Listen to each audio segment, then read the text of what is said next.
Salam sejahtera dalam kasih Tuhan kita Yesus Kristus. Hari ini saya akan mengajak kita untuk melihat satu bagian firman Tuhan yang terambil dari 1 Petrus pasal yang pertama ayat 22. Demikian firman Tuhan. Karena kamu telah menyucikan dirimu oleh ketaatan kepada kebenaran, sehingga kamu dapat mengamalkan kasih persaudaraan yang tulus ikhlas. Hendaklah kamu bersungguh-sungguh saling mengasihi dengan segenap hati. Firman Tuhan hari ini bicara tentang kasih Kristus yang menggerakkan persaudaraan. Firman Tuhan selalu mengajak kita bagaimana dalam hidup kita sebagai umat Tuhan harus ada kasih. Dan bagaimana dalam hidup kita hendaklah kita saling mengasihi, hendaklah kita mengasihi sesama kita seperti diri kita sendiri. Tetapi kadang-kadang kita menjadi miris tak kala kita melihat sekitar kita, umat Tuhan yang di dalam hidup yang kita melihat tidak ada kasih. Bahkan kita melihat seringkali bukannya tidak ada kasih, tapi cenderung merusak. Kita melihat perbuatan mereka, kita merasakan bahwa apa yang mereka perbuat itu telah merusak pekerjaan Tuhan. Tapi percayalah, pekerjaan Tuhan tidak pernah dirusakkan dan tidak akan pernah dirusakkan oleh sesuatu apapun, oleh siapapun. Tapi di segi yang lain kita kadang-kala menjadi miris oleh karena kasih itu sudah tiada lagi dalam kehidupannya, yang kadang-kala kita melihat menjadi batu sandungan. Di tahun 2022 ada berita yang viral tentang seorang jenderal Kristen yang memerintahkan kepada ajudannya yang juga adalah Kristen, dan kemudian terjadi pembunuhan terhadap ajudannya yang lain yang juga adalah Kristen. Menyedihkan kita melihat peristiwa ini. Peristiwa ini memang belum final, masih ada di dalam pengadilan. Tetapi kita melihat peristiwa ini menjadi suatu peristiwa yang menyedihkan, yang bisa menjadi batu sandungan. Karena kita melihat peristiwa ini didasari oleh karena kemarahan yang didasari oleh kebencian yang membuat tidak ada pengampunan, dan kemudian akhirnya terjadi pembunuhan terhadap sesamanya, terhadap saudaranya. Dari mana hal ini bisa terjadi? Kalau kita melihat lebih jauh, kita harus tentu secara rohani kita mau melihat dasar akar dari masalah ini. Apa yang terjadi sehingga manusia dalam hidupnya tidak ada lagi kasih yang seharusnya ada. Manusia diciptakan oleh Allah seturut dengan gambar dan rupa Allah. Tapi kita tahu bahwa setelah manusia jatuh dalam dosa, maka gambar dan rupa Allah itu menjadi rusak. Teladan Allah yang harusnya ada dalam hidup kita, sikap kasihnya, kemurahannya, belas kasihannya, dan lain sebagainya yang seharusnya ada dalam kehidupan manusia itu menjadi hilang. Jadi kita melihat bahwa dosa selain mendatangkan maut, yaitu yang mendatangkan kematian yang kekal selama-lamanya bagi manusia di satu sisi, tapi kita melihat juga dosa telah merusak kehidupan manusia. Kasih itu telah menjadi hilang, kasih itu telah menjadi rusak. Kita lihat waktu Adam sebelum dia jatuh dalam dosa, apa yang dikatakan tentang sesamanya. Inilah tulang dari tulangku, daging dari dagingku. Dengan kata lain dia mau katakan bahwa sesamanya itu adalah merupakan bagian dirinya sendiri yang harus dia kasihi seperti dia mengasihi dirinya sendiri. Tapi apa yang terjadi setelah manusia itu jatuh dalam dosa? Dia mengatakan, perempuan yang kau tempatkan di sisiku itulah yang memberikan aku buah itu sehingga aku memakannya.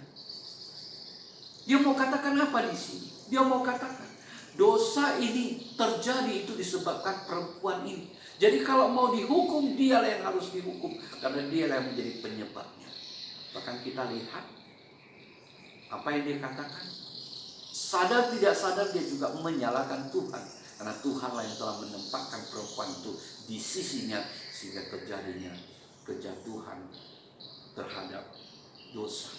Terjatuhan yang disebabkan oleh orang lain. Kita melihat dosa telah merusak karakter Allah yang ada di dalam manusia.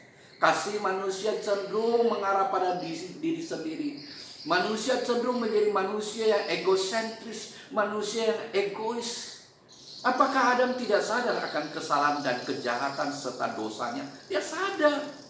Itulah yang membuat dia bersembunyi tak kala Tuhan datang ke taman itu. Tetapi kesadaran itu tidak membawa dia kepada satu penyesalan, pengakuan akan dosa, pertobatan itu datang kepada Tuhan, mohon pengampunan. Tetapi apa yang terjadi? Dia bersembunyi. Bahkan tak kala dihadapkan kepada fakta akan dosa, dia tidak mau bertanggung jawab. Dia menyalahkan orang lain, dia menyalahkan pihak lain, dia menyalahkan Hawa sesamanya. Lebih dari itu, dia menyalahkan Tuhan. Kita melihat mengerikan. Tapi kita bisa melihat itu bukan hanya terjadi pada masa itu juga bisa berkelanjutan bahkan sampai saat ini. Manusia sadar akan salah dan dosanya, tetapi salah dan dosanya itu tidak membawa dia kepada pengakuan, tapi membawa dia untuk membela dirinya, cenderung membela dirinya dengan menyalahkan orang lain. Dan dasar penyebabnya adalah dosa. Dosa itu telah merusak karakter manusia, sifat manusia yang diciptakan seturut dengan gambar Allah. Dan itu juga terjadi dalam kehidupan Kain. Tak kala Tuhan mengatakan, "Di mana adikmu? Aku tidak tahu. Apakah aku penjaga adikku?" Dia mau katakan apa di sini? Dia bukan siapa-siapa walaupun dia adik. Dia mau katakan begitu. Dia bukan bagian daripadaku. Aku tidak bertanggung jawab terhadap apa yang terjadi pada dia. Padahal dialah yang membunuh adik. Kita melihat kasih persaudaraan itu sudah menjadi rusak, bahkan menjadi hilang disebabkan oleh iri hati yang menimbulkan kebencian. Dan dia menghilangkan saudaranya sendiri. Dia menghilangkan nyawa saudaranya sendiri. Kasih persaudaraan itu bukan saja sudah rusak, tapi menghilang dalam hati manusia itu. Nah, di dalam kondisi seperti itu, apakah manusia tidak dapat berbuat baik terhadap sesamanya? Kalau kita melihat Kejadian pasal 9, bicara tentang menara Babel, kita melihat di situ bagaimana waktu mereka melihat daratan yang ada di Sinear, satu daratan yang luas, dan kemudian mereka merencanakan membangun kota di situ, bahkan membangun menara yang mereka sebut menara Babel, dengan tujuan supaya mereka tidak berserah. Kenapa mereka tidak bisa berserah? Inilah yang mereka mau lakukan. Mereka mau bangun kota itu, mereka mau tata kota ini menjadi satu kota yang maju, kota yang perekonomiannya berputar dengan cepat, yang dapat mensejahterakan rakyatnya, sehingga rakyatnya tidak perlu pergi kemana-mana untuk menjalani kehidupan mereka yang sejahtera, kehidupan mereka yang semakin hari semakin baik. Inilah yang kita melihat yang mereka mau lakukan, yang mereka rencanakan dan mereka laksanakan dalam hidup mereka. Tapi lebih jauh lagi kita melihat apa yang mereka lakukan. Dasar motivasi mereka bukanlah untuk kepentingan saudara mereka, bukan digerakkan oleh kasih persaudaraan, tetapi yang menjadi motivasi mereka melakukan semua perbuatan itu adalah untuk nama mereka, untuk mencari nama, firman Tuhan katakan. Dan mereka ingin membangun menara itu sampai ke langit. Apa yang mereka mau lakukan? Mereka mau lakukan adalah dengan satu motivasi untuk mencari pujian bagi diri sendiri, untuk mencari kehormatan dan kemuliaan bagi diri sendiri. Sadar tidak sadar, mereka juga ingin mereka mencapai posisi sampai di langit, di mana mereka mau menggantikan posisi Tuhan. Jadi mereka mau dipuja, mereka mau dipuji, bahkan kalau perlu mereka mau disembah seperti Tuhan, karena mereka sudah berbuat bagi mereka dan memberikan mereka secara apa yang terbaik bagi mereka. Kalau kita melihat konteks pada saat ini, mungkin kita melihat di dalam kondisi Indonesia yang begitu banyak orang yang hanya memikirkan kepentingannya sendiri, dan kemudian bagaimana apa yang menjadi keuntungan negara, keuntungan daerah mereka pergunakan untuk memperkaya diri dan memperkayakan kelompok mereka dengan tidak memikirkan rakyat. Maka kita melihat apa yang dilakukan oleh orang-orang yang di dalam peristiwa menara Babel ini.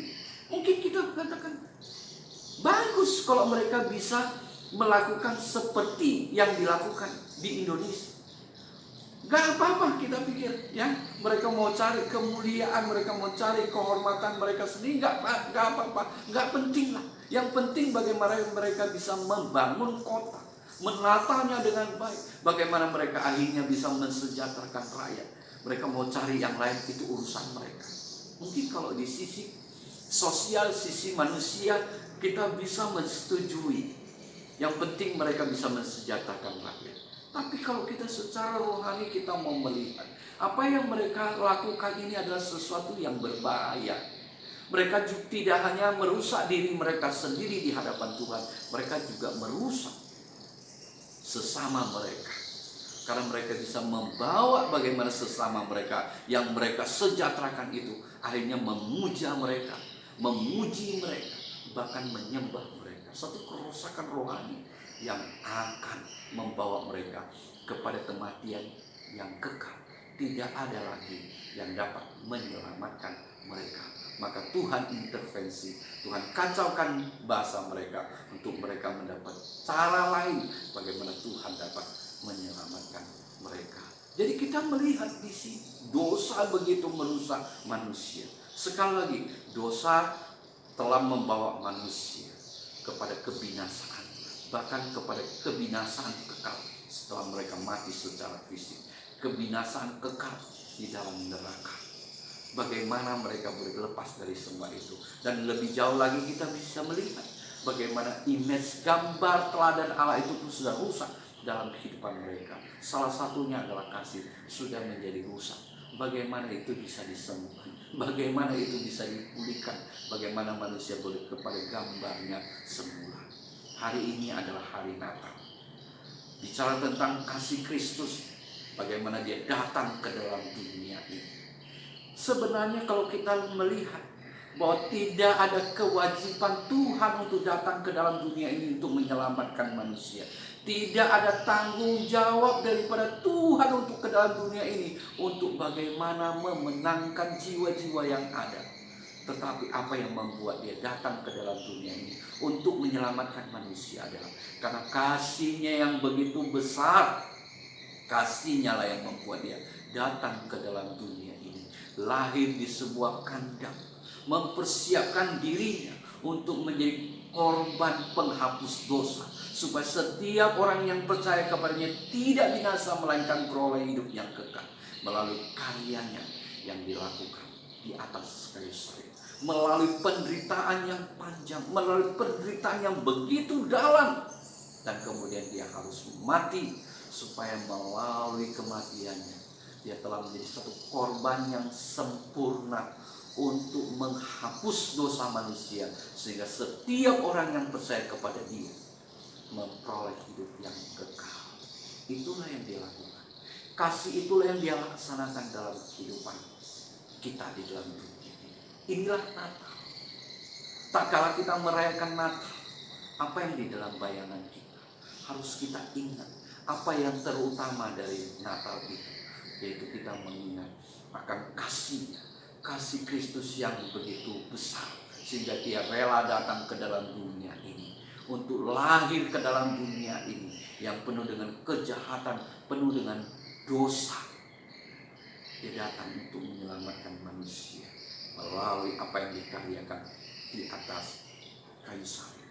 Dan melaluinya kita melihat bagaimana karyanya itu, selain dia membawa manusia untuk diselamatkan, ada satu karya yang indah yang dia karyakan dalam kehidupan manusia. Tak kala manusia itu percaya kepada dia, manusia itu memperoleh keselamatan yang kekal. Tapi lebih jauh lagi kita melihat tak kala manusia itu percaya kepada dia dengan sungguh-sungguh, maka terjadilah kelahiran baru dalam kehidupan manusia. Seperti yang tertulis di dalam 2 Korintus pasal yang kelima ayat yang ke-17. Siapa yang ada di dalam Kristus, ia adalah ciptaan yang baru. Yang lama sudah berlalu, sesungguhnya yang baru sudah datang. Ada karya Allah. Roh Kudus berkarya dalam kehidupan manusia, membawa manusia lebih lagi mengenal kepada Allah, dan membawa iman mereka bertumbuh menjadi orang yang semakin hari semakin mengasihi Tuhan. Bahkan di dalam hatinya ada karya Roh Kudus sedemikian rupa membawa dia yang sudah menerima kasih Kristus itu menjadi orang yang bisa mengasihi sesamanya. Inilah yang kita lihat dalam kehidupan saudara kita Sakeus. Dia tadinya adalah orang yang tamak akan harta. Dia begitu mencintai uang sehingga dia bersedia, walaupun dia dibenci oleh sesamanya, dia tidak peduli. Walaupun oleh sebab itu dia dikucilkan oleh orang lain, dia tidak peduli. Yang penting dia bisa bertambah kaya, uangnya bertambah banyak. Tetapi apa yang terjadi tak kala dia bertemu dengan Kristus Tuhan kita, tak kala dia percaya kepada Kristus, terjadi perubahan dalam hidupnya. Ada damai sejahtera, ada perubahan dalam hidupnya. Bagaimana tadinya dia orang yang tamak akan uang, sekarang dia menjadi orang yang tidak lagi mementingkan uang, tetapi lebih mementingkan Kristus. Dia mengatakan, setengah dari hartaku akan kuberikan kepada fakir miskin. Dan seandainya ada orang yang kuperas, aku akan membayarnya 4 kali lipat. Terjadi perubahan dalam hidupnya. Tak kala dia bertemu dengan Kristus, percaya kepada dia sungguh-sungguh, dia diubahkan. Itulah yang disebut kelahiran baru. Dan contoh yang kedua, kita melihat perempuan Samaria yang ada di sumur Yakub. Tadinya dia adalah orang yang ingin menyendiri dan tidak mau bertemu dengan orang yang ada di sekitarnya. Tetapi tak kala dia bertemu dengan Kristus, dia percaya kepada Kristus, kasihnya tumbuh kepada sesamanya. Dia beritakan Injil, dia beritakan tentang Kristus kepada saudara-saudaranya yang tadi dia hindari, untuk mereka boleh datang kepada Kristus, percaya kepada Kristus. Ada kasih di dalam hatinya disebabkan oleh kelahiran baru. Itu pun terjadi dalam kehidupan Paulus. Tadinya adalah pembenci Kristus. Dia tadinya adalah orang yang menganiaya orang yang percaya kepada Kristus. Tetapi apa yang terjadi dalam hidupnya? Tak kala dia percaya kepada Kristus, terjadi perubahan dalam hidupnya. Bahkan dia tinggalkan segala kemegahan, kekayaan yang dia bisa peroleh dari profesinya sebelumnya. Karena di dalam catatan diperkirakan dia adalah anggota Sanhedrin, anggota Mahkamah Agama, suatu kekuasaan yang besar dalam kehidupan orang Yahudi. Dengan posisi itu dia bisa menjadi orang yang sangat kaya. Tetapi setelah dia bertemu dengan Kristus, semuanya itu dia tinggalkan. Dia memberitakan Injil supaya orang boleh datang, percaya dan memperoleh keselamatan yang kekal. Ada kasih yang begitu besar dalam hidupnya. Itu yang pertama. Dan yang kedua, bagaimana kasih Kristus itu dapat menggerakkan orang melakukan kasih persaudaraan dalam hidup, adalah ketaatan terhadap firman Tuhan. Firman Tuhan yang menyucikan hati kita, yang membawa kita kepada ketaatan kepada firman Tuhan. Sebagai umat Tuhan, kita dapat menghafal firman Tuhan itu baik, supaya firman Tuhan itu bisa hidup dalam kehidupan kita, mengingatkan kita tak kala kita melakukan apapun dalam hidup kita. Itu baik. Menghafal firman Tuhan itu penting. Demikian juga pengertian kita terhadap firman Tuhan. Kita menguasai firman Tuhan dengan baik, itu juga baik, supaya kita tidak mudah disesatkan oleh orang lain, sehingga kita pun dapat mengajarkan orang dengan baik. Tetapi ada yang jauh lebih penting lagi dari semua itu, adalah bagaimana firman Tuhan katakan kita disucikan oleh ketaatan kita terhadap firman Tuhan. Dengan kata lain, firman Tuhan ingin mengajak kita adalah yang jauh lebih penting. Kita mentaati firman Tuhan itu. Kita melakukan firman Tuhan itu di dalam hidup kita. Firman Tuhan yang telah menyucikan hati kita itu, kita praktekkan dalam hidup kita. Firman Tuhan tidak ada sekedar di dalam pikiran kita, tetapi di dalam hati kita, yang kita praktekkan dalam hidup kita, sehingga kasih Kristus itu ada dalam hidup kita.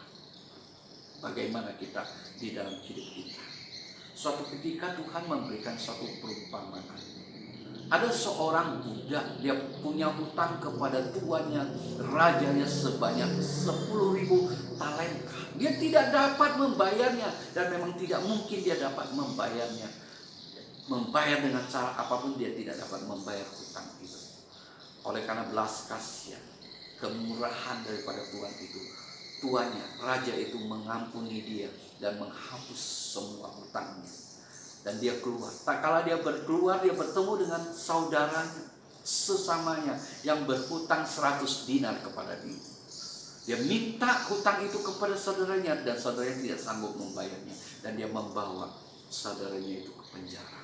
Kita melihat bagaimana tuannya menjadi marah. Raja itu menjadi marah kepada hamba yang telah melakukan tindakan itu. Kita melihat 10.000 talenta dibandingkan dengan 100 dinar. Itu sangat jauh perbandingannya. Kalau kita melihat itu 1 dinar, nah 1 talenta itu sama dengan 6.000 dinar. Dengan kata lain 10.000 talenta itu sama dengan 60 juta dinar. 60 juta dinar dibandingkan dengan 100 dinar itu tidak ada artinya. Itulah yang mau ditunjukkan oleh Tuhan, bahwa Tuhan telah mengampuni kita, dosa kita, kejahatan kita yang begitu besar, yang tidak mungkin kita dapat bayar hutang itu. Tapi Tuhan telah mengampuni kita. Itulah kasih karunia Tuhan. Itulah anugerah yang Tuhan berikan pada kita. Dan demikianlah Tuhan melalui firman-Nya.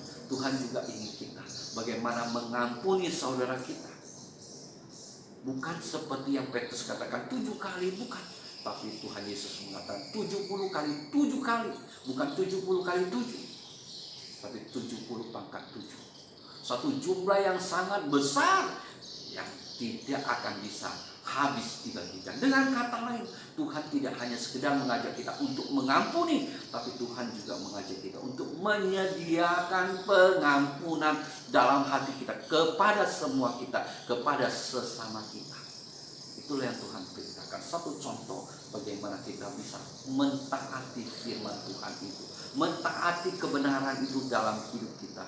Maka di dalamnya bagaimana kasih Kristus itu dapat menggerakkan kasih persaudaraan di dalam hidup kita. Dan yang ketiga adalah bagaimana kasih Kristus itu bisa menggerakkan kasih persaudaraan kita kepada sesama kita, kepada saudara kita. Yang ketiga, Tuhan melalui teladan Tuhan, melalui teladan Tuhan kita Yesus Kristus. Suatu ketika ada ahli-ahli Taurat datang kepada Tuhan. Seperti biasa mereka mau mencobai Tuhan, bagaimana memperoleh kehidupan yang kekal. Mereka bertanya, Tuhan katakan apa yang dikatakan oleh firman Tuhan. Mereka katakan, kasihlah alammu dengan segenap hatimu, dan kasihlah sesama manusia seperti dirimu sendiri. Saya singkat saja ya. Kita melihat mereka mengerti apa yang harus mereka lakukan. Tuhan katakan, lakukanlah. Terus mereka mengatakan, siapa sesama kami? Firman Tuhan berulang kali, terutama di dalam Imamat, kita melihat Imamat 25, menyatakan kepada kita, sesama kita adalah semua manusia tanpa ada batasan, tanpa ada tembok. Semua manusia adalah sesama kita yang harus kita kasihi. Tapi bagaimana orang Yahudi, terutama ahli-ahli Taurat, membatasi sedemikian rupa bahwa sesamanya adalah sesama mereka orang Yahudi. Hanya sesama mereka sajalah yang mereka kasih. Mereka tahu apa yang benar, yaitu sesamanya ada semua manusia. Tapi mereka seringkali juga terselip pengajaran bahwa sesama ada sesama orang Yahudi. Dan itu juga sering terjadi dalam kehidupan umat Tuhan, orang-orang Yahudi pada masa itu. Maka Tuhan memberikan satu perumpamaan kepada mereka. Ada seorang Yahudi dari Yerusalem, dia turun ke Yeriko. Di tengah jalan dia dirampok dan kemudian disiksa, sehingga dia mengalami kondisi yang begitu parah. Firman Tuhan katakan dalam kondisi setengah mati, setengah hidup, hidup tidak, mati pun tidak. Dan pada saat itu ada orang imam dulu, imam lewat, tidak melakukan pertolongan kepada dia. Padahal itu saudara mereka. Mereka bilang orang lain itu bukan. Nah sekarang orang Yahudi itu saudara mereka. Tapi dia tidak melakukan apa-apa kepada orang yang mengalami penganiayaan itu. Demikian juga orang Lewi. Selanjutnya lewat juga tidak melakukan tidak apa-apa. Tapi kemudian ada orang Samaria lewat di situ. Dia menolong. Dia mengambil anggur, membersihkan lukanya, dan memberikan minyak. Kemungkinan minyak zaitun untuk supaya memberikan pengobatan kepada luka-lukanya. Dan kemudian membalutnya Setelah itu dia bawa ke penginapan. Dia merawat orang itu. Dan sebelum dia pergi karena dia mau berdagang, dia mau meninggalkan orang itu, sesaat dia minta tolong kepada tuan pemilik penginapan itu. Dia memberikan dua dinar untuk menjaga dan merawat orang yang mengalami penderitaan itu, supaya dia boleh dirawat. Dia mengatakan nanti kalau dia pulang dari berdagang, kalau ada kelebihan penggunaan uang, dia mau bayar. Kita melihat kasih yang luar biasa. Posisi mana yang kita mau lakukan? Tentu kita akan mengatakan posisi orang Samaria itulah yang kita mau lakukan. Tapi kita mau merenungkan kenapa orang Lewi tak kalah melihat kondisi orang itu dia lewat saja. Kenapa imam-imam itu begitu saja lewat? Kalau kita melihat segi-segi yang lain, mereka mungkin takut. Yang pertama, kalau orang itu mati, dia najis, sehingga dia tidak dapat melayani di bait Allah. Kalau orang itu kemudian bagaimana, kemudian kalau kita melihat dia tolong orang itu dan rupanya perampok itu ada, mereka bisa dirampok. Ada banyak resiko yang harus mereka alami sehingga mereka meninggalkan tempat. Nah, kalau kita di posisi seperti itu, bagaimana kita bertindak? Nah, kalau kita melihat orang mengalami kecelakaan, apakah kita segera menolong orang itu? Mungkin kita berpikir bahwa kalau kita menolong orang itu,